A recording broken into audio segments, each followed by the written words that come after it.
I just finished launching an Amazon FBA product, and I'm going to take you through the honest numbers of how much it costs to launch and my first 3 months of my revenue, expenses, and my profit. And maybe by the end of it, you'll learn enough to be able to afford a Rolex and a Lambo just like me. All right, now let's get into it. The total startup cost. Now, I went against most best practices when starting this product. Normally, you want to be talking to at least 10 to 20 suppliers, ordering samples from 3 of them minimum. You want to be getting a photography agency to take photos and make your listing. And on top of that, there are certain product requirements that you want. I went against almost all of those. I only ever talked to one supplier. I didn't order samples from them, and I made my own listing. So that makes the cost breakdown pretty simple. It was just my initial production run. So my total cost of production was $3,048 for 140 units. That's the amount I ordered because that was the minimum order quantity. And to ship those, it was $1,135. Now understand, I got absolutely rinsed by my supplier here because I used my supplier to ship the product.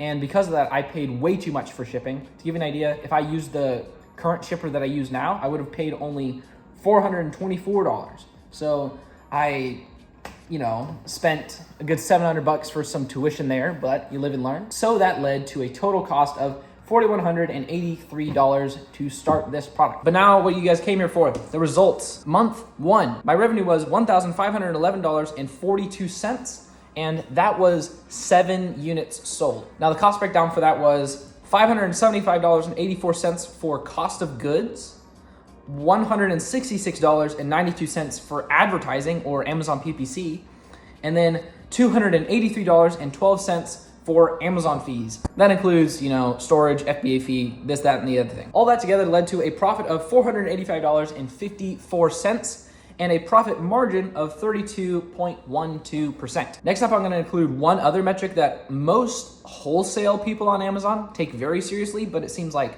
private label people don't, which is ROI. So what ROI is it's just your profit divided by your cost of goods as a percentage. So in this case, my profit was $485 and my cost of goods was $575. That left us with a 82% ROI. Now, I won't get very deep into it, but ROI just shows how efficient your business is. Someone who has a 50% overall ROI, for every $100 they put into their business, they get back $150. Someone who has a 200% ROI, for every $100 they put in, they get $300 back. And so because of that, the higher your ROI is, the easier it is to scale because you get more for what you put in. So next up is month 2. So for the second calendar month of selling this product, I did $4,739.83 of revenue, which was 17 units sold. That was a total cost of goods of $650.66. Now you might be confused why last month the cost of goods was almost the same as this month despite selling 10 fewer units.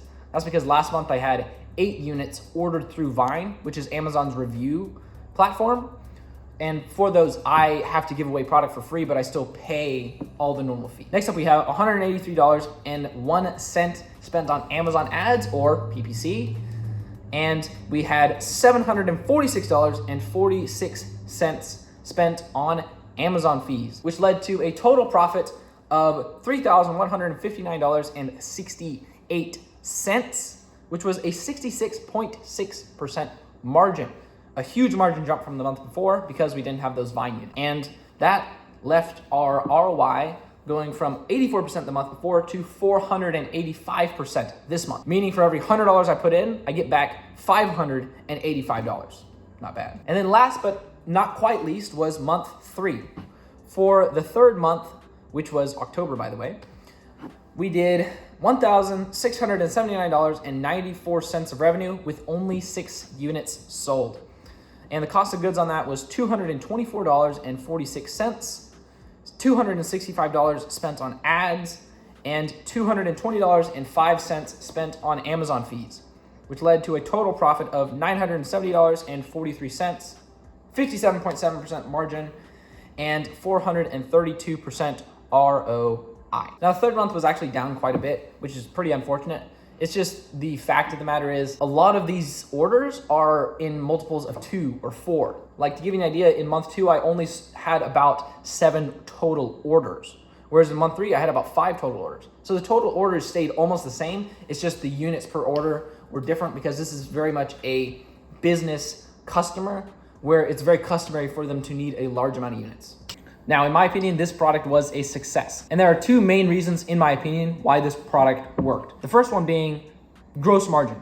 I had a ton of gross margin there. On my main product variant, I was selling it for $280 and my cost of goods was a touch under 40 on that one. So my gross margin was very close to 70%. And having 70% margin on a very expensive product to go blow on ads makes it hard to fail. But the other main one was the total number of competitors. Now, there were only about 7 competitors in this entire niche. So that means just with my very basic SEO that I did myself, I was ranked first page 2 weeks before I even got my first sale or spent my first dollar on ads, which makes it very hard to fail because you're just getting a ton of free traffic just by being front of page. Now, obviously there are some other things that went into it, but those were the 2 main factors that I think caused the success of this product. But that concludes this video.